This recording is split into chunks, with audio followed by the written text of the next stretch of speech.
तुम गुड़िया बिस्तर से उठी और अपना गुल्लक ढूंढने लगी। अपनी तोतली आवाज़ में उसने माँ से पूछा, माँ मेरा गुल्लक कहाँ गया। माँ ने अलमारी से गुल्लक उतार कर दे दिया और अपने काम में व्यस्त हो गई। मौका देखकर गुड़िया चुपके से बाहर निकली और पड़ोस के मंदिर में जा पहुंची। सुबह सुबह मंदिर में भीड़ अधिक थी। हाथ में गुल्लक थामे वह किसी तरह से बाल गोपाल के सामने पहुंची और पंडित जी से कहा, बाबा जरा हमें काना से मिलवा दो। अरे बेटा, कान्हा भी सो रहे हैं, बाद में आना, पंडित जी ने मजाक में कहा। कान्हा उठो, जल्दी उठो, बाहर आओ, गुड़िया चिल्लाकर बोली। हर कोई गुड़िया को देखने लगा। पंडित जी प्लीज कान्हा से मुझे मिलवा दीजिए। क्या चाहिए तुमको कान्हा से? मुझे कोई चमत्कार चाहिए, इसके बदले में मैं कान्हा को अपना ये गुल्लक दे दूंगी। इसमें 100 रुपये हैं, कान्हा इससे अपना माखन खरीद सकते हैं। इतनी देर तक भी क्या कोई सोता है? गुड़िया ने कहा। चमत्कार? किसने कहा कि कान्हा तुम्हें चमत्कार दे सकता है? मम्मी पापा बात कर रहे थे कि भैया के ऑपरेशन के लिए 10 लाख रुपए चाहिए। अब हमने अपने सारे गहने भी बेच दिए हैं, ज़मीन भी बेच दी है, कोई भी रिश्तेदार हमारा फ़ोन उठाने को तैयार नहीं है, तो अब तो कोई कान्हा ही चमत्कार कर सकते हैं, ऐसा मम्मी पापा आपस में बात कर रहे थे।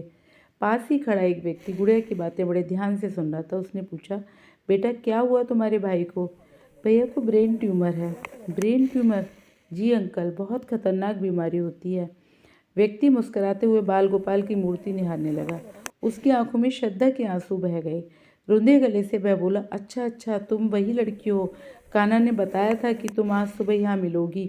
मेरा नाम ही चमत्कार है, लाओ ये गुल्लक मुझे दे दो, मैं इसे अपने घर ले जाऊंगा। वह व्यक्ति लंदन का एक प्रसिद्ध न्यूरो सर्जन था और अपने माँ बाप से मिलने भारत आया हुआ था।